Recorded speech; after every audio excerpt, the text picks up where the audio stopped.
Save 8% off your order at TruTechTools.com by using the Shop Talk discount code.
Hello, everybody, and welcome back to HVAC Shop Talk. I like it when we get great questions right off the bat. Here we go.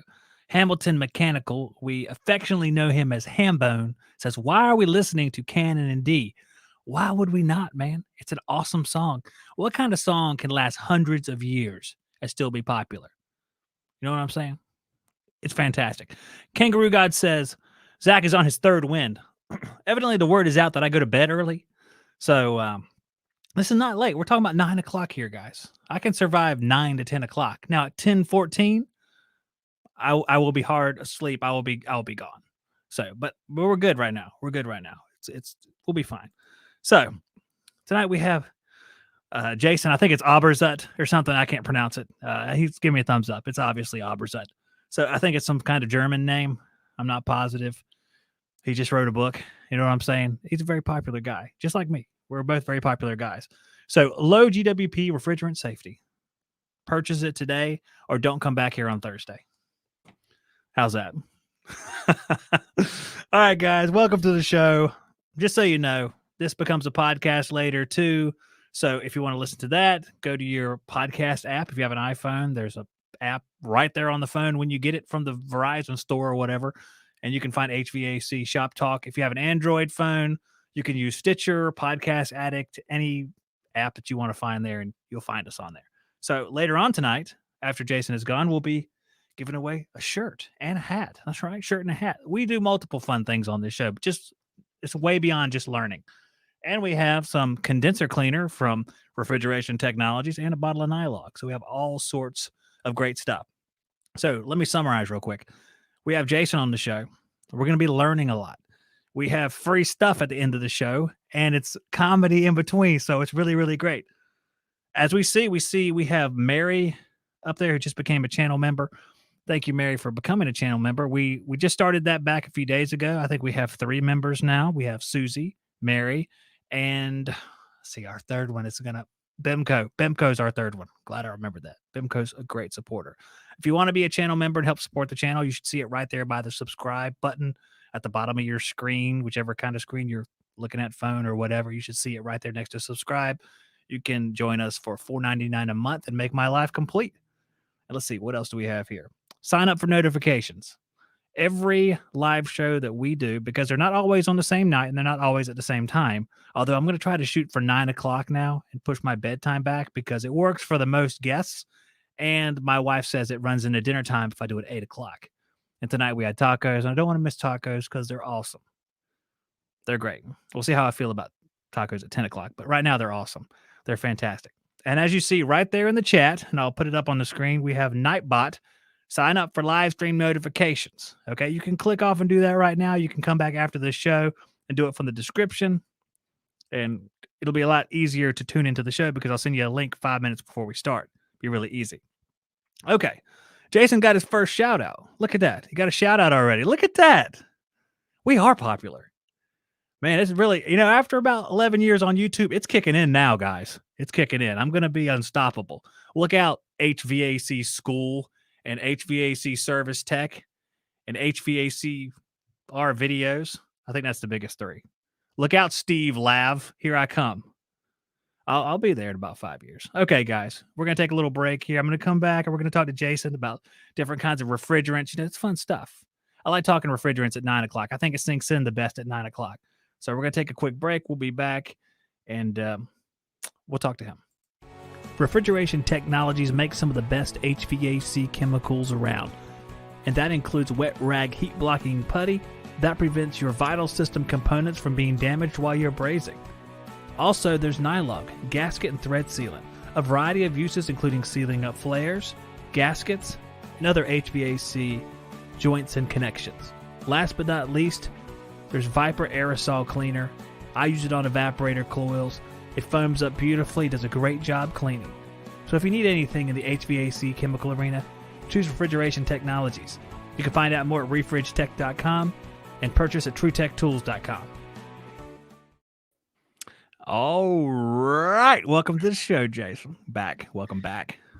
Hello, everybody. Thanks for having me. And no problem. And, you know, Jeff here, he says that I just started, so how can I have a break? Just imagine this show is like one of those state road crews where you see we paint a couple stripes, we take a lunch. We paint a couple more stripes, we take a lunch. That's what this show is like. So I just want to leave that out there.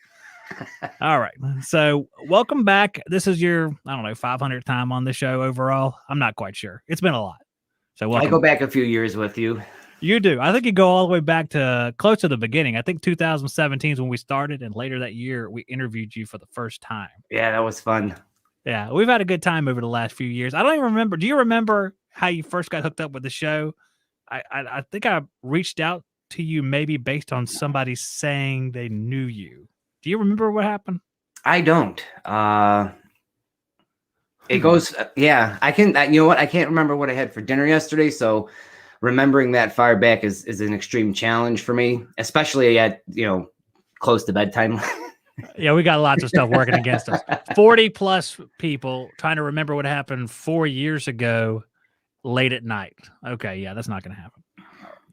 So I brought you back. Obviously, this is your book. We were talking about it before. You can see I can actually mirror what you have going on your screen, maybe. Yeah. There we go. Low GWP refrigerant safety. So first of all, why did you write this? How did this become your vision there? Well, the industry is going to go through a transition. It's my job to educate future technicians, current technicians, the workforce, both current and future, on what's going on in the industry. And this is a major change that's coming. It's not like any of the refrigerants that we cover in this book are new. They've been around for decades over in Europe, Australia, and like that. And we're just starting to finally come around to it here. They're working their way into the codes, state codes, building codes. There's standards that are written. So this change is coming. For many of the listeners, for many of the people that log on, you were around in the industry when we switched from 22 to 410. And for some of you, that might have been a seamless transition, but for a lot of us, it wasn't. There was some massive chaos during that transition in certain areas of the industry. And we're trying to make this one a lot smoother, a lot easier for all the stakeholders involved, whether it be the contractor, technician, student, teacher, shop owner, homeowner, anyone that's involved, code officials, fire officials, anyone that's involved with refrigerants in any way. So we're trying to make it so that this goes pretty smooth. And last time, talk about 22 to 410, we're going from non-flammable to non-flammable. But this time we're going from non-flammable to, 466A, I guess, is non-flammable. But all the other ones are mildly flammable, at least, and some of them are highly flammable. So it's a little bit different than last time. Do you think it's going to be harder because of that? Or do you think it's just a different mindset? Or I think it's perception, in my opinion. It's the perception. And one of the reasons I'm here today is to talk about, for some people, a substance is either gas or water. It's extremely flammable or it puts out flames. And there are so many levels in between what's flammable and what's not. I mean, if you look at 410A, we call it non-flammable, but if you get it in a house fire, it burns pretty good. and half of it's made up of R32, which is a 2L. So, I mean, it's not much different from the things that we're going to have to take some precautions. I mean, and we should be doing that anyway. But if you're following industry best practices, if you're doing things the right way, you shouldn't notice much of a difference. I'll say it that way. Well, let's lay some groundwork then. You said 2L, A1s were the ones we're most familiar with, I guess. So we're talking about A2Ls, A2, maybe not really too many A2s we're going to come in contact with, but in A3s, what do those mean? Okay, when we keep repeating them over and over again, but people are like, okay, how do you tell one from the other? What does it mean? That comes down to AHRI standard 34. And what that is there are certain markers, excuse me, that you have to hit in order to get a classification such as a 2 or a 2L or a 3 based on how flammable it is. So there are various levels, various circumstances or conditions that can cause a substance to become flammable. And based on the testing that they do and what the results give us, it will get a rating of 2, 2L, or 3. Based on how it propagates a flame in certain mixtures with certain ignition sources, those types. I have some slides that I'm going to show because I'm a teacher, and we're going to look at some cool slides today. And I'm hoping to be able to break some of these terms, what we use when we're talking about levels of flammability. How did it get this designation? There are terms I'm going to throw out there: heat of combustion, lower flammability limit, minimum ignition energy, these types of things. So I have some things put together that I'm going to put up on the screen, and we're going to hopefully try and communicate them into an everyday technician speak where we all understand what in a perfect world, everybody would understand what I'm talking about, but half the time I don't understand what I'm talking about. So I had to bring pictures. I saw your pictures, and the pictures are from the book. So, let's just tie that in. I read this book. I actually did read a book, everybody, and it was a good book. In fact, you can tell I read it because my customary marks are all over it. So it really is helpful for kind of breaking the ice and getting into this stuff and learning a little bit more about it and learning some of the safety procedures for dealing with it on a service basis. So I do suggest that. It's going to be a good compliment to what you hear tonight. So, all right. So you laid out there's some different markers that are going to indicate what group the refrigerants fall into. Correct. So let's take one of those markers. You can pick. All right, before we get velocity, into that, I want to throw something out there that for the last 2 years, probably, it seems like forever because with the COVID thing, I feel like I'm already 60, but I've been part of the AHRI Safe Transition, Safe Refrigerant Transition Task Force. That's a mouthful. And they have a website for technicians to go to get information. It's raw information on a wide variety of things. In the description or the however you want to call it for this on the YouTube, I will send Zach the information for anyone that's interested, the link to get over to that page to check out all the information that we've put together. And they also just recently did a webinar on refrigerant sensors, especially active refrigerant sensors. And I will give Zach the link for that so that anyone interested. It was a really good webinar. It broke down refrigerant detection systems, RDS systems, really on a 101 level to really show you what's coming down the pipeline. And so we'll have those two links and we'll have them in the video description. Hopefully by the time this goes viral, it's going to go viral. It'll be definitely by the time it goes viral. So it will not go viral without those links. Okay. But for anyone, that has the slightest curiosity, I'm a curious person myself. Check out the website. There's really good information on there. There's links to past webinars. There's future webinars coming up if you want to stay informed on certain things. And a lot of these webinars are given by industry professionals and things like that. So it's not just Jason sitting in his office spouting a bunch of information at you. These are, manufacturers of specific things or code officials or whoever it happens to be from our group that are giving these webinars. So they are high end and they're free. Hey, all right. You just got everybody's attention now. That's okay. I don't have time. Oh, free. Okay. Yeah, I'll do it. Yeah, free. Okay.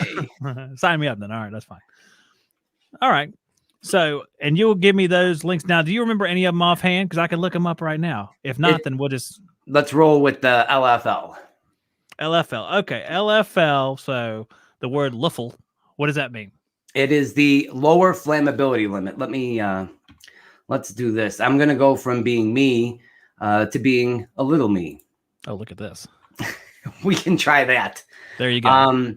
So I use natural gas because that's something that a lot of us in the industry understand. And in order for something to be flammable, you have to have the right mixture. You have to have the right mixture of air and whatever the fuel is. In our case, in the ACR industry, it's refrigerant, but I use natural gas here as an example because a lot of us can relate. So LFL is simply the limit at which a mixture of whatever fuel and air we need to have in order for the mixture to be flammable. So for natural gas, it has to be between 5% and 15% natural gas and the rest air, or it will not ignite. As you can see in the little shaded in area there, that's our flammability zone. All right, so the higher the LFL is or the lower the LFL is will affect how soon it would become flammable in the event of a leak. The higher the LFL, the longer it takes to become flammable. So this becomes important when we're discussing these refrigerants. How much refrigerant is in the system? Do we have 2 pounds or 2,000 pounds? Do we have a leak? Is there enough air in the room to prevent that leak from becoming flammable? Do we have ventilation and things like that that will prevent the mixture from reaching this point, this lower flammability limit? So when we say LFL, we are referring to what mixture, what percentage we need with air in order for this particular fluid to be, or gas to be flammable. And again, I use natural gas just because it's something that we're familiar with. I'll get into a chart in a little bit that breaks down the refrigerant LFLs. Let me ask you a question. Based on this chart right here, is it then beyond 15%, it will not readily burn or explode? Correct. Okay, so there's an upper limit and a lower limit then Yes. to this? Okay. All right. We want to stick with we don't want to really go past the lower and get close to the upper is the point. For safety's sake, we would rather stick with the lower and not go to the higher. It makes sense. If I'm in there brazing, it's like, I think we're beyond the higher limit, so let's just keep brazing. So that's a bad idea. Well, the issue is once you go beyond that upper limit and you begin to air out the room, as you come back down, you're going to pass through that flammability zone again. So that's something to be aware of. Okay, and one more question real quick. And we're just talking about 5 to 15% of volume per whatever room volume that you're in. That's what the mixture, saying. Right? Whatever the mix, it could be a cubic foot, it could be a bucket, whatever it happens to be. So of that mixture, 5 to 15% of it needs to be natural gas, and the rest of it needs to be air. All right. Well, that helps me understand. That's one of the things. For some reason, when I read through, I couldn't quite grasp, but that's pretty good right there. I think I have a full grasp of it now. Thank you, Jason. You're gonna learn today. I find it easy to learn. I don't know if I just not smart is the reason why easy to learn, because there's so much availability of knowledge that I don't have. That might be what it is. It's that. No, it's not that. It could be. It could be. It could be partially true. All right. So if there's no questions on the LFL, we're going to move into heat of combustion. And this is, again, there's a lot of words and no pictures here, but just picture a flame. And when we're talking about the heat of combustion, it's the amount of heat released when we burn, in this case, the refrigerant. And for comparison, when we get to the charts in a little bit, the class 2L refrigerants have a much lower heat of combustions than say class 2. When I say A3, think propane, think isobutane. These are our A3s. When I say 2L, think R32, 454B, and those types of things. But one thing I want to point out about the 2Ls, in most cases, the heat that's produced if the refrigerant were to burn is less likely to cause any kind of ignition event to spread throughout the structure. It doesn't produce that, as much heat as I would say propane or isobutane. And again, when I get to the graphs and charts and we start looking at it, you'll see just how much. It's on an order of magnitude 5 or 6 times higher than the 2Ls. So would you say that if a 2L is near an ignition source, it'll have a harder time staying ignited, or doesn't release enough heat to perpetuate burning, or Perpetuate is a good word. Okay. It releases heat, but that heat is not, let's say there are other things that might be flammable nearby, carpeting or what have you. The heat released is less likely to cause the whatever ignition event happened to spread to other fuel sources. Okay. So that should be reassuring to those of us who are doing at least high temperature stuff, because all of that's going to be A2Ls. We're going to be working with, for the most part, in my opinion, 2Ls. Right. Okay. And all the A3s, that's really refrigerants at this point. At this point, correct. Okay. Do you think that's going to change? You sound like you think it's going to change. You know what? There are so many things coming down the pipeline. I can't say what's going to happen. When I say low GWP, by the way, it doesn't necessarily have to be A2Ls or A3s. You know what else qualifies as a low GWP is CO2 and ammonia. Right. Absolutely. So, I mean, and they come with their own set of circumstances that you need to be aware of. What is the rating for ammonia? Is that like a B something? Okay, it's a B2L. I should have said it. I knew it. B2L. So it is a 2L like the other, like 32, but it's a B2L because it's obviously a little toxic. You can smell it. Yeah, I hear ammonia is quite bad to work with. I try to stay away. I actively avoid ammonia. So do the 2Ls, just as a general rule, does the 2Ls behave pretty similar across the board, all the different ones? For the most part, I can't say all, because you should never say all or never. But for the most part, yes, in all the testing, and there's been, I can't tell you how much testing has been done for the fire service, for the code officials, for UL. There has been numerous tests conducted all over for flammability. What does it take to ignite this? What does it take to keep it lit? How much, what's the volume? What ventilate? There's a lot of testing that's been done. And you know what I can do?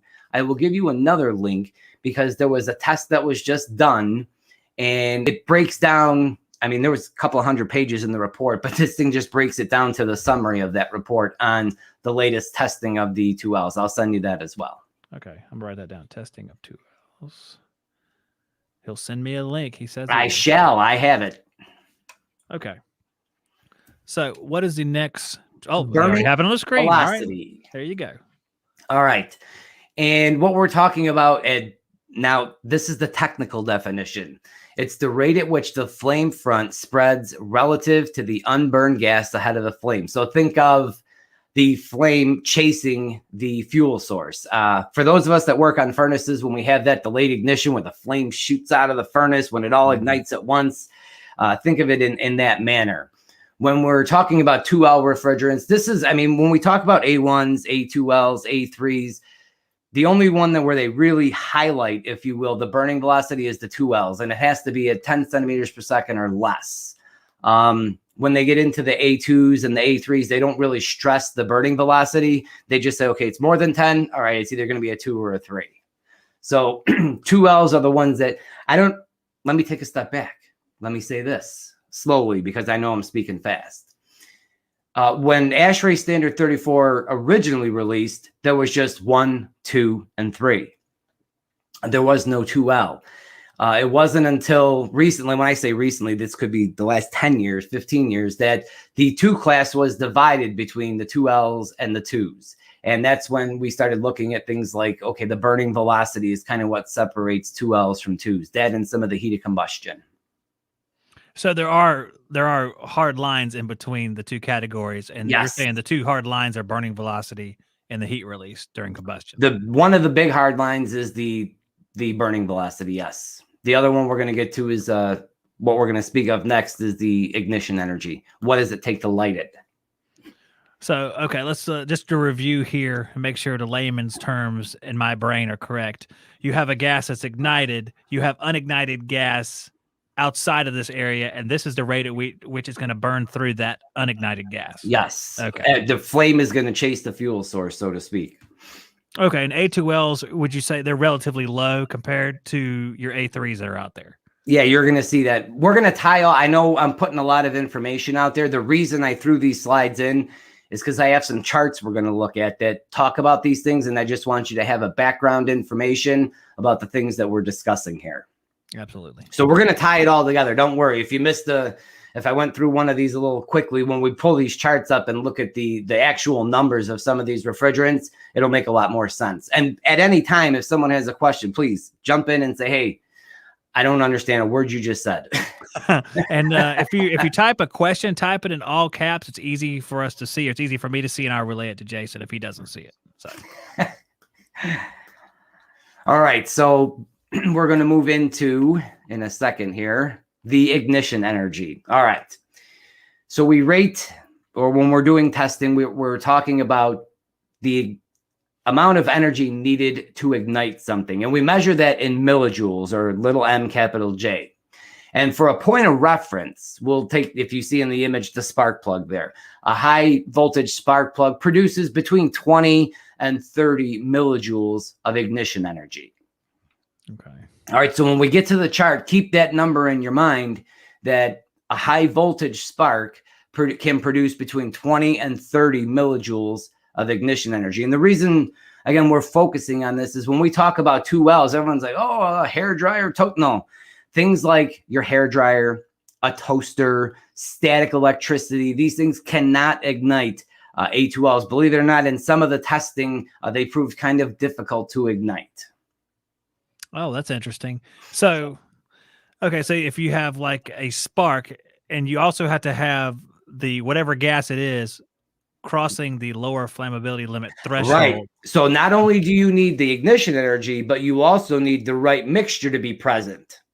Okay. So you can see when we're talking about levels of flammability, there's a lot more involved than just put a match to it and see if it lights. It's the amount of energy that we're using to ignite it. It's the amount of the fuel present with the amount of air present. There's a lot of things that go into, is it flammable or non-flammable? So it's got to be a pretty specific instance for it Yes. to really be a hazard. Not that you shouldn't take it seriously, just that it's not as prevalent as you might think. Right. And what I'm trying to do here is break down the barrier between it's either flammable or it's not. Well, that's not the case. There's levels of flammability between flammable and not. There's this whole gray area in the middle that I'm trying to make less gray. Oh, yeah. Well, good luck, Jason. This is, you know what, this is what people struggle with the most is levels of flammability. That it's, what do you mean slightly flammable or mildly flammable? Does it burn or no? Well, you know what? Or does it not? In a good house fire where things are really hot, your glass windows will burn. Okay. Your glass windows could be a fuel source if the fire gets hot enough. So I'm trying to redefine or give it a new reputation, if you will, that there is such a thing as in the middle of flammable and non. Yeah, and even your A1 refrigerants, if you have enough heat, they will ignite, correct? Oh, yeah, 410A will definitely burn. And I mean, if you have what we call a total loss or a catastrophic event, when we have a house fire, R22, R410A, any of the fluorinated, they'll burn. All right, and that's what we're talking about, like the gases that everybody talks about. They don't want to suck in phosgene during an R22 repair. Is that the refrigerant burning when you're brazing? Is that essentially what's That's one of the products of combustion, yeah. So when you burn a gas, any gas, even let's say natural gas, we all know carbon monoxide is one of the combustion results when we burn natural gas. Well, when we burn refrigerants, hydrogenated or fluorinated or chlorinated refrigerants, we get different gases. And I do have some slides on the gases if we have time later to get into some sciencey stuff. Oh, that's right. Well, anytime you talk about deadly gases, which I read about in this book, there's a page on those. It was interesting because, it's one of those things like you always turn around and look and see a car wreck that's gone by. It said, oh, deadly gas. Let me read what I'm going to be breathing in later during this repair. Let me tell you this, though. As a fluorinated gas, if you were to burn, say, R32, which is an A2L, and 410A, they produce the same gases. They're both fluorinated refrigerants. So it's not like these A2Ls are producing anything that the A1s are not. All right. So there's nothing new there. Now, let me ask you a follow-up to that then. We have HFCs, and then we have an HFC like R32, which is A2L. But what about something like 1,2,3,4YF or something that's HFO? Will it produce something different, or is it the same gas? Very similar because it's a fluorinated gas. I mean, an HFO is just an HFC with a double carbon bond. I don't want to get sciencey on you, but there is a double carbon bond called an olefin. So if you look at the molecular makeup, if you will, of an HFO, there's hydrogen, fluorine, and carbon in there, but it's a double carbon bond. It's a really strong bond. It's an olefin, alkaline. I know I probably just confused a lot of people. Let's do some chemical equations. I mean, while we're here, I'm sorry. I apologize. No. One of the things I learned from reading your book was that there's a capital letter or a lowercase letter after refrigerant. It means a very different thing. I never knew that. Oh, the designations like 407 ABC versus 134A, the little a versus the big A. Yeah, I didn't know the little a meant you had a different type of chemical makeup to the refrigerant. It's very interesting, actually. Well, the little letter is what we call an isomer. It's the same chemicals, but in a different arrangement. It's interesting. And then the other one is just different composition percentage. Right, like 407 A, B, and C. They have the exact same three, refrigerants in the blend, just in different percentages. Yeah, I was reading the book and I came to that section. It's like, literally, I was like, what the crap? All this time, I didn't know that there was even a capital or lowercase. I just wrote them whichever way I felt like at the time. And if you know what, that's a common mistake, because if you Google refrigerants, and let me put this out there, when you Google and you're looking for information, be aware of the site that you're visiting for this information, because if you're in, Bob's Refrigerant Corner, they may write an article that's not factually correct. So if you're going to Google responsibly. I Google Siberian refrigerant charts and to see what comes up. Good luck. But the point of that was, when you Google, say, 134A, you'll see some sites writing it as a capital A, some writing it as a smaller A. You're right. And there's no consistency, and there should be, because they do mean two totally different things. Well, that's because they are much like me, ignorant. But I thought it was a really cool fact. And I don't know, there's probably, like, most of the guys out there like, yeah, we knew this the whole time. It's like, for me, it's like, I just never knew that. It's funny. But don't let me slow your roll, Jason. All right. So now we've covered a lot of these terms. I have here a chart. And on this chart, we have some different refrigerants. We have R32, 454B. We have YF, ammonia, 152A, 290 and 600A. 290 is propane, as we know, and 600A is isobutane. And we have a whole bunch of information. What I want to do is compare an A2L to an A3, just so we can kind of see the difference. And we're going to look at those categories that we just discussed. We're going to look at LFL. We're going to look at minimum ignition energy, burning velocity, heat of combustion, so we can see how big of a difference there is between flammable and non-flammable, that there is a middle ground. So the two we're going to look at are R32 and R290. And we'll start by looking at the LFL, the lower flammability limit. Now, remember, when we looked at natural gas, it was 5 to 15%. When we're looking at 32, the LFL is about 14.5%. But when we look at propane, it's only 2.1. So it doesn't take much. All right. The higher the LFL, the more you need in the mixture to get it to burn. The lower the LFL, the less you need to get it to burn. So obviously a higher LFL means we have to have a significant leak in order to, and then an ignition source to get it to light. So what we're looking at here is, slow down. My chart's going crazy on me. The minimum, it's taken off without me. The minimum, now remember, think back to the slide that we just had with the spark plug on it. And on that spark plug, we had the minimum, the average is 20 to 30 millijoules that a high voltage spark plug is going to put out. Now, if we look at R32, depending on the composition of the blend, it's anywhere from 30 to 100 millijoules to light it. If we look at propane, it is 0.25. So it's a fraction, right? I mean, static electricity becomes a concern at that point. Your toaster becomes a concern at that point. A kid hitting two rocks together becomes a concern at that point. The other thing I want to point out before, slow down. Before we move on is 1, 2, 3, 4 YF. You did point out that YF was in your car. Look at the ignition energy required for YF. It is between 5 and 10,000 millijoules. I mean, that's really high. compared to a lot of the other refrigerants that we see up there. Do you know why that is, that it's so much different? I know it's an HFO compared to the other ones, which I don't think any of them are. It just comes down to the composition of the refrigerant. Wow. That's pretty interesting because it is significantly higher than everything. It is. And I'm telling you, YF is going to be a big part of the industry moving forward. It has a very, very low GWP, less than 1. It's a pure compound. So I can see it as part of blends. I can see it in chillers. I can see it in a lot of things. So come on, slow down. So we're looking here at the ignition energy. And again, we said the spark was between 20 and 30. And we're looking at 32, 454B, which is another refrigerant that's going to be, we're going to see residential like commercial air conditioning is 100 to 300. So it's going to take some ignition. It's going to take your torch to light this thing, your oxyacetylene torch or your MAP gas or propane torch.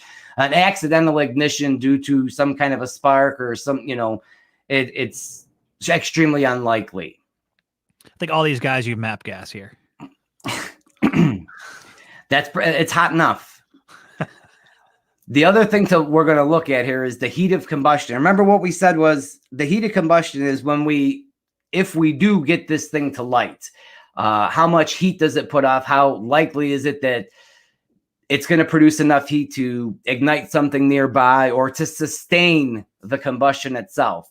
One of the things that has been stated about 2Ls is that if you take an ignition source and you light the refrigerant, it'll burn. But if you remove the initial ignition source, it's very hard for that refrigerant to sustain the combustion itself without the presence of that initial ignition source. And if we look at the heat of combustion here for R32, it's 3,800, almost 3,900 BTUs per pound. If you look at propane, it's 19,905 BTUs per pound of propane. I mean, so it puts off, it doesn't take much to light it. It doesn't take a whole lot in the mixture, and it produces a whole lot of heat. So the point I'm trying to make here is for those of you that are having issues with flammable, non-flammable, anything in between, if you look at these two substances, they're not even close. No, way far apart. So the point I'm making is 2Ls are very different from A3s. They're hard to light. You need a higher concentration for it to be flammable. You need a higher ignition energy, and it doesn't produce as much heat. So I have another chart. We're going to try and slow my computer's doing what it wants to do here. It's telling me to move on. Stop doing that. Sorry, the machines are taking over. Yes, this is maximum overdrive here. Stop doing that. All right. So what I have is the chart here, and up the left, we can see the heat of combustion. All right. So per pound of refrigerant, this is how many BTUs it puts off. And across the bottom, we have the burning velocity. Remember, we said earlier that the burning velocity, the one we're looking at, is 10. And that if it's more than 10, it falls outside the 2L. So down here in the corner, we have all of our 2Ls, or if you go even to 0, you'll see 134A and 404A over here. Above 10, we have the class 2s, and you see this horizontal line, 8,169 BTUs. Above that, we're looking at an A2 or an A3. We won't see the 2Ls put off more than 81. So the two dividers were the burning velocity at 10 centimeters per second or less and over 8,000 BTUs. If you can stick under those, you're a 2L. Does that make sense? It makes perfect sense to me. I don't know where the 8169 comes from. That's kind of a strange number to separate. I guess there's one refrigerant that's at 8169 that caused separation. I have a feeling that the 8169 has to do with how the amount of heat produced being an ignition source for something else or sustaining combustion. Okay. Meaning at 8169 or higher, if you remove the ignition source, the heat from the flame is enough to burn any unburned gas at that point. Oh, okay. That makes sense. And I also have to ask one more question. With the class 2s, R152A, I saw that in several different charts, and I've never seen the application for it. Do you happen to know it? Hairspray. It's typically used as a propellant in hair. Do you remember back in the day in the 80s movies, like the Gremlins and things, where you would put the lighter up and use the hairspray? Back in the 80s, I did that last week. But yes, and I know how to It's kill a typically gremlin. used as a propellant. Well, I just want to say that if you do have gremlins, you get them all soaked in water and then shock them all. That's how you beat them. And I'm not sure. The thing that you use to clean the keyboards and things, or Mary pointed out, deodorant, the spray deodorants, those sorts of things. It's propellant, and its main uses as a propellant in canned goods, so to speak. I got you. Aerosol cans. Yes, absolutely. Okay, that's good. I was wondering that the whole time. I know that's not related per se, but But if you look at as the burning velocity goes up, we're left with 290 and 600A. They have a really high velocity and they have a really high BTU per pound content. If we go down here where we have a lower burning velocity and we're, typically low heat produced when they burn, here's our 2Ls that we're going to see coming into play. The reason again, the industry is going through a transition, and these are going to be refrigerants that we're going to see hitting the market. We got to be familiar with, the do's and don'ts and what happens if this and what is that. And I'm going to throw this out there because this is what I experienced during the fourth. Don't wait till the last minute. This is coming. There's no, well, this might happen. It's going to happen. Please don't wait till the last minute to go out there and try and seek out training at the last minute. Be prepared. Be an early adopter, if you will. Even if you don't take the Esco training, if you take somebody's training, I don't care if it's my training or company Y or company Z or manufacturer training, get yourself in front of somebody that knows what they're talking about and take the training. No, forget that. Just go to Esco. I just want to say that. All right. Thank you. You had the floor. All right. And this last little slide here, I've got, the ignition energy, and across the bottom, the burning velocity. And we can see where the 2Ls fall, below 10 centimeters per second. And if you look at the ignition energy way up here, we have YF, we have 454B, even ammonia, R32. And way down here, off to the right, we have 152A, 600A, those sorts of things. You have like a logarithmic scale on the left, so it makes them look closer than they really would be, huh? Because that 1, 2, 3, 4 YF would be way off the charts if you just did like a little linear 10, 20, 30. Yeah, that's why I had to go from 1,000 all the way up to 10,000 in order to sneak YF in there. And I take it that R290 is right behind your screen. You know what? We can try this. Bam, and I get my fat head out of the way. There you go. Yeah, there it is, right there. R290. What'd I tell you? Weatherman. There you go. We got our front moving. Technology. Excellent. All right. Are there any questions on? Let me move. But what I want to do is go back to this other chart. Are there any questions on this? Guys, just don't hesitate. Write a question if you think of one. A comment, all caps. It will help out. I don't see any questions. They're kind of just responding back and forth with what you're saying. Mary is saying you're doing a wonderful job. I agree. He's doing great. So again, when we're talking about 2Ls and level of flammability, it's not just will it light, will it burn or not. There are a lot of things that we look at on the engineering side to say, is this a 2L, is this a 2, or is this a 3? And some of those things are the LFL, the ignition energy, the heat of combustion, the burning velocity, those sorts of things. Really quickly, we didn't point it out because the circles didn't come up, but if you look at the burning velocity for R32, it's at 6.7 centimeters per second. And if you look at propane, it's at 46. So it's 7 times faster than R32. And again, YF is like minuscule. Yes, right. So I know if you look around you now, chances are your car has a 2L in it already, YF. Your refrigerator probably has 600A. When you go to the restaurant, the kitchens most likely have reach-in refrigerators with 290. So, these things are already in the industry. They're out there. They've been out there. R32 A2L is in window units. If you try and find a window unit that doesn't have R32, it's a challenge. Right now, They're putting R32 in all window units. So, I mean, it's already here. The rest of the world's been using it. We're just catching up. I do see a question that come up about recovery machines. All right. There is a standard coming out for recovery machine manufacturers. It's an IEC standard to test to. There are some recovery manufacturers that will say, listen, our machine, we tested it internally. As long as you follow industry best practices, it will, you can recover 2Ls with them. I have a feeling that once this standard is published, that the manufacturers will have their machines tested to this particular IEC standard and have it stamped. But yes, that is a good question. And I have a screen here from a post I put on Facebook. NAVAC had a machine they released that says A2L, A2, and A3 compatible. That is one of their newer machines. And I just saw this. I shared actually their post is either today or yesterday. So it's a brand new thing. I'd not heard about it until just the other day. That's new to me too. I'm writing that down. Yeah, everybody write it down. NAVAC, what now? They have one.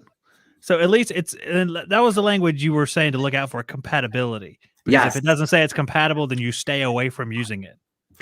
See, there's a difference between saying it's compatible with, or it's rated for, or it's designed for. Those are completely different statements. So check the wording on that. Just because it's compatible with something doesn't necessarily mean it's rated for it or it's been tested. Compatible means, yes, in theory, this works.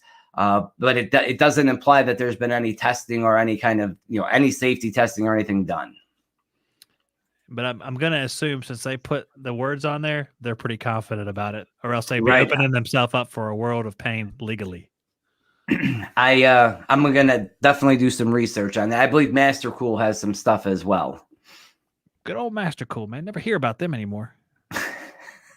There are gauges out there already that are just Yellow Jacket JB. A lot of your gauge manufacturers already have R32 gauges, 600A gauges, 290 gauges. So those already exist. They have a I know Yellow Jacket just came out with a hydrocarbon kit. Yep.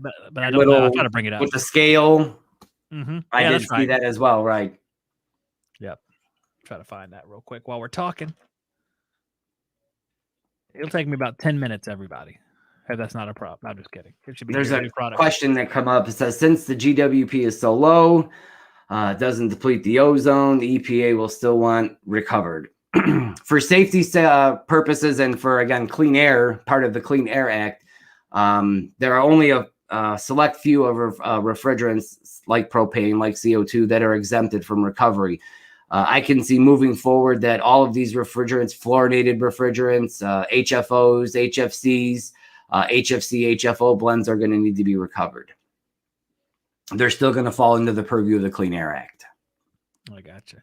And this here is the, oh dear. There it is. That's the hydrocarbon charging kit from Yellow Jacket that it just came out with. And it's a pretty simple thing. It's just an analog gauge. Well, I guess with a short, narrow hose because of the critical charge and little scale and stuff. Because I guess do they do it in grams for this stuff? Yes. So it's really, really small. And I do believe I did read something on the accuracy of that as well. It's like 0.01% versus some of the other refrigerant scales. Let's see that. Well, they have a nice video you guys can go watch. That's where I saw it in the video, yeah. Excellent. So I'll take that off of there. There we go. Okay. So I'm going to put you back on the main part of the screen here, man, so people can see the chart. And just keep on rolling. All right. You're doing a great job. So one of the things, again, tonight that we wanted to address was the levels of flammability. There is a difference between flammable and not. And I hate to put this out there, but everyone says that, an A1 410A is non-flammable. Well, technically, that's not what it's defined as. It says no flame propagation. There's a big difference between non-flammable and no flame propagation. So A1s don't exhibit flame propagation when they're going through the flammability testing, the AHRI 34 flammability testing. That's just it's a technical thing, but I want to throw it out there. So that means they will burn, but they don't burn and spread like these other refrigerants? Right. In the flammability test that they use, the ASTM test, they didn't burn to the point of getting a rating over A1, right? But it doesn't mean that they won't burn. They are, I mean, in a house fire, no matter what's in there, it's going to burn. 22, 410, 404, 134, they burn. Yeah, well, all the brazing guys out there ought to know that these things burn. So hopefully I've convinced you that there is something between non-flammable and flammable, that there's this middle ground. And one of the other concerns was, oh, when we're using these new refrigerants, these A2Ls, if they burn, they put off all these gases that kill people. Listen, they're fluorinated gases. They put off the same chemicals. And I've got a few slides here that I'm going to pull up real quick on some of the gases that we're talking about, that we're seeing in testing, and what we need to be aware of. All right. So the primary areas of concern for flammability are the ignition of a refrigerant leak during operation. So we had a leak and something in the system ignited it. The potential for refrigerant ignition during service. And this is where you put the torch to the line without putting the gauge on there to make sure it was empty, or there's residual in there or something along those lines. Or the refrigerant release during, again, a structural fire. So these are the three most likely or worrisome events, if you will, when it comes to flammability. For toxicity, there's two areas we're worried about. One is if it obviously releases in our van while we're driving and the windows are down because the air is on, and we create a confined space where we suffocate, or a leak in a confined space working in an attic or crawl space, and the refrigerant leaks into that crawl space. So for toxicity, we're worried about the refrigerant being released into a confined space. For flammability, we're worried about, again, those three: a structural fire, something happening during service, or a possible ignition during operation. Having said that, what happens if, you know, one of these refrigerants does happen to ignite? One of the things that we're looking at here, HF. All right. And this is not new. This is not specific to 2Ls. This is specific to any fluorine-containing refrigerant. So just because we're moving from 410A to R32 or 454B or whatever the choice happens to be, if it's a fluorine-containing refrigerant, it's going to produce HF. They all do, in no more or no less of an amount, depending on the volume of the charge. So this is something to be aware of. One of the things about HF that I'll throw out there is it kind of tells on itself. It has a very distinct odor, and you can smell it. You know to get out of the area if it's there. All right. So if in the off chance that we do get ignition and gases are produced, HF is one of them. And again, it's not specific to 2Ls. It's any fluorine-containing refrigerant. This is not something new. This threat, if you will, has been around ever since fluorinated refrigerants have been around. But it is a concern, something to be concerned about. Is there anything different about an A2L when it decomposes like this that is any different than an A1 that's fluorinated? No. Okay, so they're based. It's exact same danger in this particular area. In this area on combustion. Okay. That's all I have for you. I just wanted to say. The other one that I want to bring up, and there was a big deal made about it, and we really shouldn't make a big deal. It's a very short-lived gas. It's called carbonyl fluoride, and it mixes immediately with any moisture, humidity, water, whatever, and turns right into HF. It only lasts a second or two. So when the fluorinated refrigerants in the, you know, if it's complete combustion, incomplete combustion, we can get various levels of HF or carbonyl fluoride, but the carbonyl fluoride will immediately turn into HF. So if any of these firefighters, carbonyl fluoride, is it any more dangerous than HF? Yes.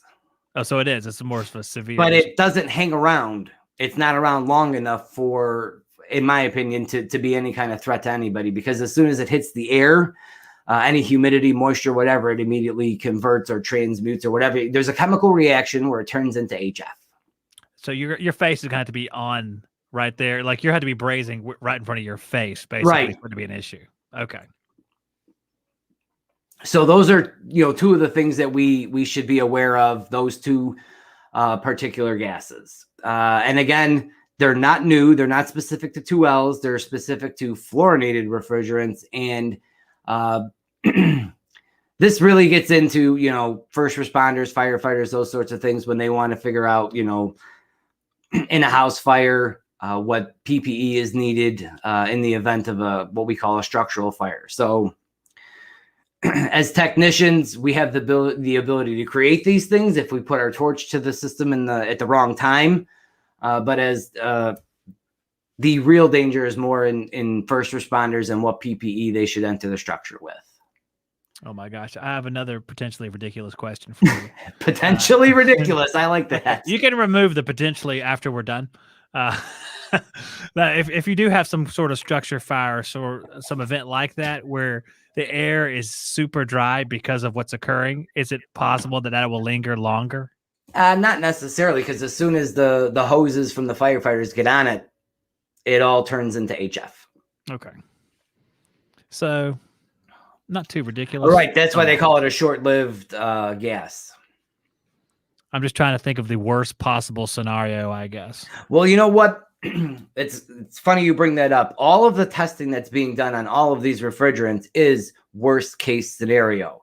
So when they're testing the flammability of these refrigerants and trying to start a fire and trying to get the fire to spread and make all of these this is the absolute worst case scenario that they're using for testing. And the probability that worst case scenario is, again, out there, the chances are low. Can it happen? Yes, I won't say, it can't, but when the testing is done, it's always worst case scenario. I guess that's what they have to do, really. But so my point for that is, don't just translate that and this is what always happens. All right. When they test it, they go out of their way to make the leak big enough and the ignition source hot enough and the mixtures to make sure that this thing lights up. This is not every time. This is worst case scenario. A lot of our guys now want to do that job of testing. Craig wants to do that job. I mean, I would want to too. And in a non-COVID world, I would be, going wherever they're doing this UL testing and this flammability testing to get on it. But apparently, I'm not going to get that job. It's hard to do it through Zoom. Yeah, the computer gets a little hot. The keyboard starts to melt a little bit.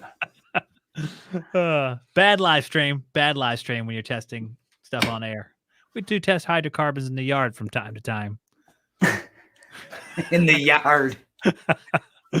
Well, if I think about propane and, acetylene, well, I'm not going to go into that. Don't call my local fire department. I'm not saying anything else. That's fine. So, again, there is a concern, but it's no more or no less than when we were working with our fluorinated A1s, 404A or 134A or 410A, those sorts of things. The flammability, I'm hoping that I made a difference in the way you think about flammability. The other thing I don't know how much time we have. 20 seconds. Go. My name is Jason, and that was your TED Talk. TED Talk, yeah. Man, I wish. That would be awesome. We could be on TED Talk. Now, go ahead. We have a few more minutes. Go ahead and say what you need to say. One of the other things to be aware of is something called mitigation. And to reduce concerns, to reduce the probability of an ignition event, there are a variety of ways to mitigate an ignition event that are going to be deployed, whether it be in the structure or in the unit itself. And what I mean by mitigation is something to prevent an ignition event from happening.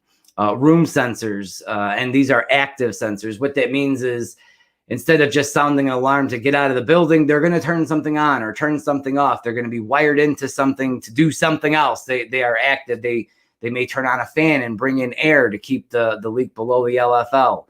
We might see some manufacturers put out a system with a pump down solenoid. So if the sensor senses a leak, the system would go into a pump down and store all the refrigerant in the condenser outside.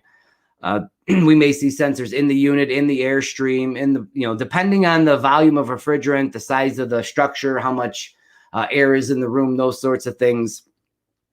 there's a variety of different mitigation measures that are used to ensure that one, we don't end up with a leak, and two, if we do, that it doesn't reach that point where we can ignite it. And this is going to be a pretty standard thing. You think it's going to, you said, I think last time we talked, did you say this is going to be in residential as well, do you think? Yes. I can see nobody knows for sure what's, and each manufacturer may do it a little differently. So, but just be aware that there's there's mitigation techniques and procedures that are either native to the unit or required to be added to a structure to either store this stuff or to leave the system operating. And again, that helps to lower the probability of an ignition event. So this has been well thought out. I mean, there's limits on the size of the charge, limits on locations of the units, use applications, things in the codes and standards to tell you where can this thing be installed, where can it be installed, what do I need to do if I'm going to put this type of unit in this type of structure. Do I need to add ventilation? So there's a lot coming that way. All right, let me ask you another question. Let's say, for example, we have residential applications, and a few different applications would include attic installs, let's say split systems, attic installs, basement installs. I'll speak to your area of the country too. I never seen a basement before, but that's fine. Crawl space install, or let's say like a mechanical or closet install. Now, do you have to take into account currently, and maybe shed your opinion of the future too? Do you have to take into account the volume of refrigerant and the volume of the space that you're putting something into? Yes, right now? When we're dealing with 2Ls, it's not just a straight swap out. Like if I'm taking a system out and I size it properly, when I say size, I mean it is the proper BTUs for the structure. We also have to evaluate the installation space. Each of the different manufacturers' installation manuals, and this is more important now than ever. I know a lot of people take that install manual and they use it as a knee pad, or they take pages out of it to make lists to go to the supply house with, but the installation manual is going to have a lot of, I can't stress how much information in that installment. It's going to have charge limits and use limits. It will, there's going to be charts for you to evaluate. So when we replace a unit, when we're doing a swap out, a 2-ton for a 2-ton, you have to evaluate the installation space to make sure that there's enough air, that it can handle the charge volume of this specific unit. And again, all of that information will be in the installation manual. So do you think that is it going to be treated something like you would treat a furnace, because furnace needs combustion air, let's say? Are you going to have to do the same sort of thing for your split, like air handler heat pumps and stuff like that? There may be a requirement for that, yes, to make sure that, okay, let's say this system takes 2 pounds, and under worst case scenario, all 2 pounds leaks into this particular space. Is there enough air in this space to keep 2 pounds of refrigerant below the LFL? Yeah, that's exactly what I was thinking. Right.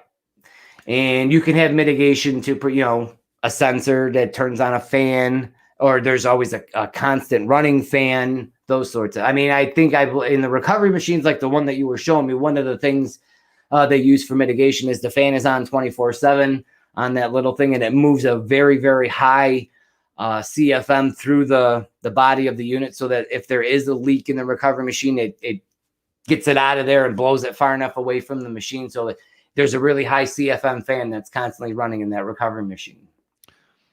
So do you think, and Eric Kaiser has a question here, we'll get to it in just a second. Do you think that if you have a mechanical room with a unit in it, you're going to have a sensor that triggers maybe outside air that comes in and air that goes outside and exhausts like that in residential, something along those lines? Yes. And again, mechanical rooms have a whole nother set of standards. They fall under a different classification as well.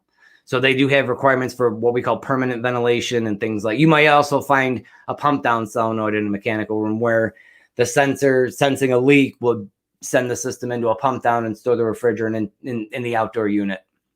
And I'll differentiate. You're probably thinking of a more official mechanical room, and I'm thinking of maybe in a house, something you have like your water heater and an air handler in, or water heater, furnace and coil. You do have potential ignition sources and those types of things, and you have to evaluate the installation site to make sure that it's rated for this particular unit. Very nice. All right, let me read Eric's question here. I haven't read it yet, but knowing Eric, it's going to be a good one.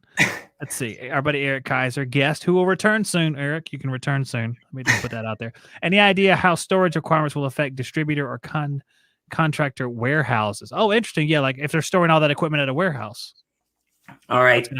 Again, I don't have a crystal ball, but there are requirements currently, and there are new requirements coming out. Obviously, the cubic volume that you can store in a specific area is going to be limited to how much air is in that particular storage space. There are things that can be done to, like a sprinkler system, a ventilation system, sensors, and things like that to up how much you can store in that particular place. From a technician standpoint in the van, I don't see it as becoming an issue. I mean, we drive around with acetylene, we drive around with oxygen, we drive around with MAP gas. I don't see it unless you're carrying 18 tanks of a refrigerant. There are at the state level, we may see some requirements for service vans with ventilation and placards when we're driving. I mean, we don't have to have placards now when we're driving around with oxygen, acetylene, and those sorts of things. We're adding a tank of an A2L refrigerant. There's probably an A2L refrigerant in the engine already. But in the storage side of things, yes, if you're talking about large quantities, I see there being some requirements for mitigation, such as sprinklers or ventilation, and that sort of limited to how much you can actually store. And the other question, and this is my opinion, I haven't heard this from anybody, but it is possible to get around shipping requirements or those sorts of things. They may ship these units dry. I haven't spoken to any manufacturers, but the idea occurred to me I can fit more units in a truck and not have to worry about, did I exceed the level of flammable gases if they ship it dry? I don't know if that'll happen or not. I'm just throwing it out there. That'll save money and they can fit more stuff on the truck. I'd say that's a good prediction right there. It helps keep the cost of the unit down if you can get more on the truck. Right. You don't need the placards and all of that for the DOT because the units aren't charged. It's just a guess on my end, a wild guess, but it may come to fruition. I'm going to upgrade that to educated guess. That sounds very good.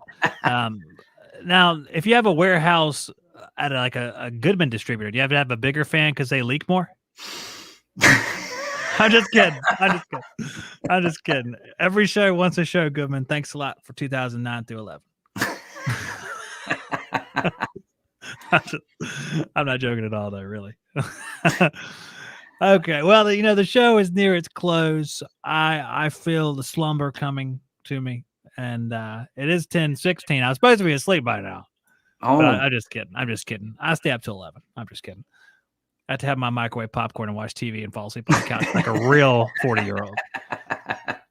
So is there anything else you want to hit real quick? Do you want to give your email address for questions? Hey, now you kind of have to because I put you on the spot. Because if you don't do it now, then you're not being helpful. I will actually, what I can do is type it into the chat. Yeah, that'd be perfect. I also want to remind everybody, I'm trying to type and speak at the same time, and you can see that I'm struggling doing such. Let's see if any of it makes any sense. Remind everybody about the links that we're going to put into the video description to visit the Safe Refrigerant Task Force, the Transition Task Force. There's a lot of information on that site that you can access. You don't need a login. You don't need any of that. It's there for you to consume, so to speak. There's links to webinars that have been done. I'm actually doing a webinar April 22nd. I want to say it's April 22nd for AHRI. It is on, yes, it is the 22nd. I can get you the information when it's available on servicing A2L systems, things that we need to be aware of. Some are requirements via the standards, some are recommendations, some are best practices on A2L systems. That one's coming up April 22nd. So we'll have a link. If you want to learn more on these sensors, I'm going to send Zach the link to the AHRI webinar that they just did with the RDS folks, the refrigerant detection system folks, the sensors. That was a really good one. I highly recommend it. I will give him the link to the website so that you can do some further investigation, because the next time I come on, there's going to be a quiz. So do Uh-oh. Everybody's like, oh, okay. A quiz. We I'm don't gonna do be well. busy. Yeah. Oh, let me show you. It blocked your email. There you go. Should show up now, guys. Let me make sure it does. Yeah, I see it. It's there. Okay. I just had to unblock it. It blocks email addresses and links when you put them in the chat if it's not me, I guess. Okay. Well, because you never know what you're going to get from some of these people. You know what I'm saying? It could be, could Listen, crash, we malware. have a program. There is a closed book test. If you're going to do the training, again, please, before this comes out, there's legislation that's been passed. There's things that have been signed. There's going to be variations at the state level. I understand that. But the things that are covered in this book, the safety, about servicing, installation, transportation, those sorts of things are just good things to do. I know all of us out there are already doing the best practices. We're doing things the proper way. And for those of you that are, this isn't going to hurt. The units are going to look a lot similar. They're not going to look, if you put two of them side by side, they're going to be almost identical. What we will see is a label on there for the technician to fill out, and we'll see the little flame, the ISO flame triangle on there that we're not used to seeing when we buy units, but we're going to have to start get used to seeing it. Did you just say that everybody already does the best practices? Yeah, I was alluding to that. Yes. I think that's supposed to be inspirational, guys. You're supposed to hear that and go, maybe I should start that tomorrow. I will start that tomorrow. I'm gonna do it. This is coming. This is not something that may happen. It's gonna happen. The industry is preparing for it. We're doing our best to prepare the current workforce and the future workforce, and that are in schools and things now. And I'm hoping that this transition goes a lot smoother than the 410A transition. I'll tell you this is a real number. When we started making that transition to 410 that first year, the manufacturers of the compressors, it was 85 or 86% of all the compressors that were returned to the manufacturer for warranty were no fault found. That number has dropped to 81%. On the commercial side, now industrial side, where they do a lot of training and it was at 11%. That doesn't sound like we're all using best practices after all. Well, again, it was because people didn't understand. They just felt like, I'm just going to do what I've always done, and it's going to be good. It's going to work. I can tell you that after 2010, the transition, when the numbers were sky high and people started getting training and things started happening, those numbers came way down. There's a correlation between student and technician and contractor training and unit failures. There's a direct correlation. And the 410A transitions, I mean, I'm on the training side, so we saw these numbers firsthand. When I say that the 410A transition was chaos, and the rest of you was like, what's he talking about? There was on our end, we saw a lot of it. Yes. From the manufacturer side, from the training side, being in the schools, being in the field, dealing with the manufacturers and dealing with the training. And I want this one to be a lot smoother. Fingers crossed on that. I think, a lot of us, I've seen, maybe it's just this little group that I work with here online, but it seems like everybody pays pretty close attention. I don't know how it is out in the world. I know there's a disconnected section of the trade that's out there in the world who doesn't pursue stuff like we're doing right here. But I don't know. It looks better from where I'm sitting. So we'll see. And for the most part, again, when you're on social media, when you're on the Book of Faces and you see these different types of posts, there's a lot of joking and kidding going on. But for the most part, I feel that most of the professionals that are out there currently now are professionals. We are trained, skilled labor. We are trained professionals, and we're going to have to keep up that, we set a bar and we want to maintain that bar. I want to firmly believe that, everyone out there is doing the right thing. I know there are some that are not, but everyone that's here today does. Right. On Facebook. Give them your link on Parler. I'm just kidding. Irrelevant. No, I was just out of nowhere humor. So I want to thank you for coming on the show, man. It was fun. Just like I thought, as much fun as you can have looking at charts and graphs. Right. Is what I think. I think it's the highest level of chart and graph fun that you can possibly have. And I learned a lot. I learned a lot from the book. The reason why I keep putting it up here is because it's good. Go get it. If you're going to get trained, might as well get trained with Esco, is what I say. It's if Esco training is this indicates the level, then we're good to go. I can just listen. Even if you, as I said before, even if you don't use mine, use somebody's. This is coming. There are things that you should know. There are practices, service, or installation, or transportation that you should know about or be aware of before you go ahead and start installing or servicing these units.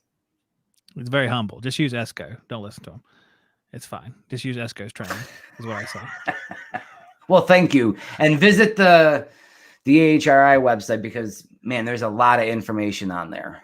Excellent. I just had a big conflict in my very soul because NCI is very good too.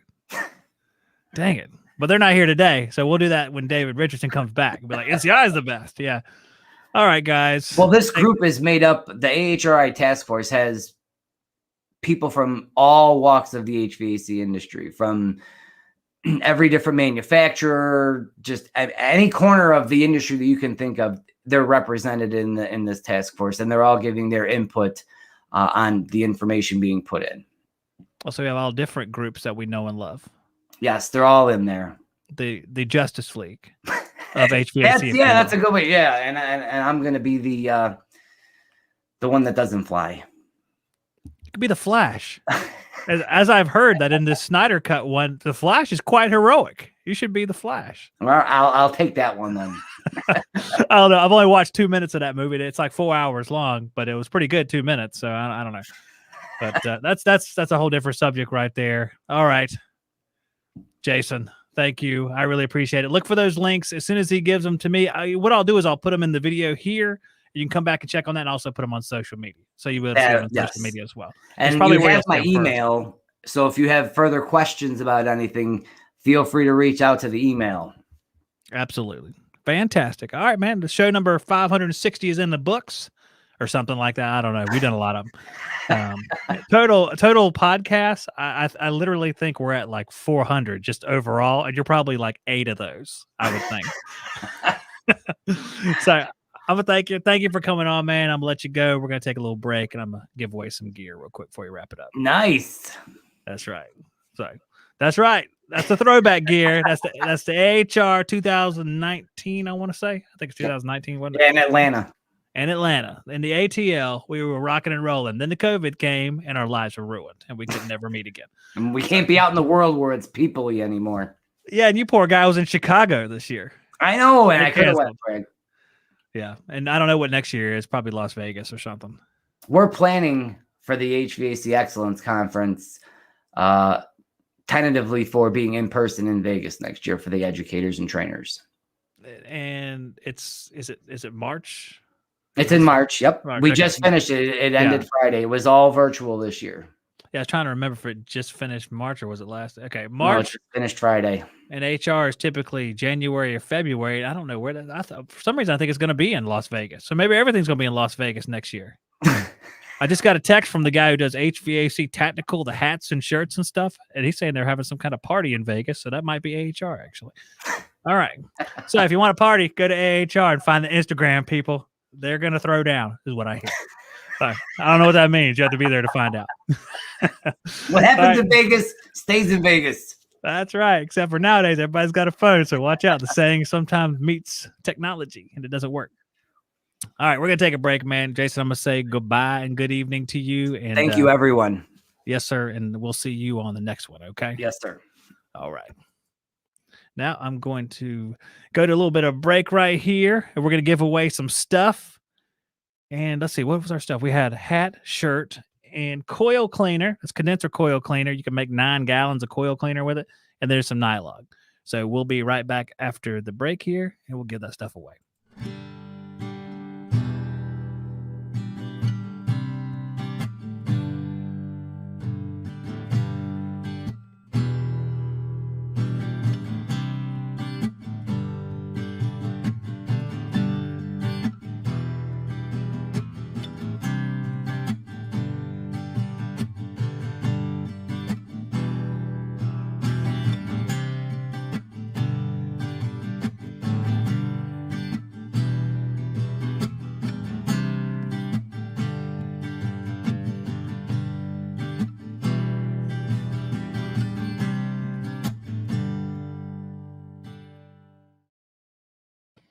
All right, hip cats, here we are. We're going to pick a winner. You have to comment for this, so make sure you're chatting in the live chat and just chat it up. Chat your butt off. That's what we say. Chat your butt off, and we're going to give away this stuff. Give it about 1 minute. Hey, qualities here. Our buddy Zach. Whenever Zach is interviewed by Zach, it becomes Zach squared. It's intensely popular. I just want to put that out there. He was here a couple weeks ago. And he'll probably be back in a couple months, and we'll keep doing the cycle. Same with Jason. He'll be back. We're going to talk again. Like I said, we've been on the show. I don't know how many times it's been. I had to go back and count it, but it's been a lot. So our guests are the best. So we bring them back because they're awesome. And that's all I'm going to say about that. So about 30 more seconds here, and we'll pick a winner. See what else I can chat about while we're doing that. So this will be a podcast. Make sure you look up HVAC Shop Talk Podcast. If you don't listen to podcasts, man, you're really missing out, because while you're working, you can actually do this. You can what do you do? You sit the phone on top of the condenser while you're plugging in Stay-Cons to the contactor, and you listen to a podcast. You learn and earn. That ought to be a saying. I'll make a shirt. Learn and earn. That'd be a good one. So you can listen to it in the truck. Everybody's got Bluetooth now, right? Go ahead and Bluetooth it to your car. Put it on the speakers. It'd be awesome. Of course, we have hats and shirts. I give them away. You can buy them too, or you can wait till you win them. I just assume just wait till you win them, because that's what they're for. But if you want to buy one, there's a website in the description, and you can buy as many as you want. And if I need more, I'll order more and ship them to you. You can support the channel by being a subscriber by hitting a link in the description, or you can become a channel member by hitting the little join button, which is probably easier now because it's right here on the screen. All right. Mary Coban says, who is Zach? That is, let me see if I can, there he is right there. Quality HVACR. That is Zach. Speaking of HVAC Tactical, there's the brand ambassador right there. He's wearing the shirt in the picture. He has the hat. He has his own edition of hat. I was looking at the YouTube stories. It's like Instagram stories. You know how they do like a 15-second deal? And he was sitting on there, and he has his own blacked out hat. It's pretty cool looking. There you go. See? Gray and black are my favorite colors. And gray and black they're really almost the same color. So that's how monotone Zach is. He's like, I like black and black light. That's what he says. So he has cool hats, though. It's really, really awesome. The guy's named Ben. He did text me earlier. So there is going to be something happening in Vegas next year. That's probably like the understatement of the century. Something's happening in Vegas. Yeah, there's something happening in Vegas right now, but it's something HVAC related going to happen next year. All right, we have 13 eligible winners. I'm going to roll the dice over here. Let me share the screen. See if this is right. Yep, there's a screen. You can see our chat over there. Is Zach a blogger on HVAC, Mary? Yes, he is a YouTube channel, and a very popular YouTube channel. Quality HVACR. Look him up after the show. I'm sure that is somebody that could you benefit knowing. So check him out. Really cool guy. Let's see here. So we have 13 eligible users. I'm going to roll it, and our winner is Roger G. Roger G. You won. Congratulations. You won all that awesome stuff. You have to email me, and let me put it up on the screen here. It's also in the description as well. HVACshoptalk@gmail.com. You win. You're the big winner. Congratulations on all your success. You're awesome. HVACshoptalk@gmail.com. There we go. That's me. That's right. He says, that's me, dude. And guess what? That is you, dude. Make sure you email me so you can enjoy your stuff. Okay. Mary's asking if I can share Zach's stuff. I think I can actually do that. That'll benefit everybody here. Let me find his link real quick. And because this is the part of the show we're kind of winding down here, guys. So if I just surf the web and just sit here without talking, it'll be acceptable. We're gonna find him real quick. I think I can find it. It's HVACR Quality. It's his name. Should be easy to locate. Here's his channel. I'm going to share the screen again. That is him right there, Quality HVACR. I'm going to take this and put it in the chat so you can find his channel. He does a lot of cool stuff. There we go. So that is his channel right there. As you see his last few videos, he was at Brian's Symposium, and he's replacing a heat pump and all sorts of good stuff. I like the thumbnail right under my cursor because he looks very cold right there. I don't know if that's art. I don't know if he did that because he was cold or was it for the thumbnail. I'm not positive. I'll let you guys speculate. All right. Get rid of that comment.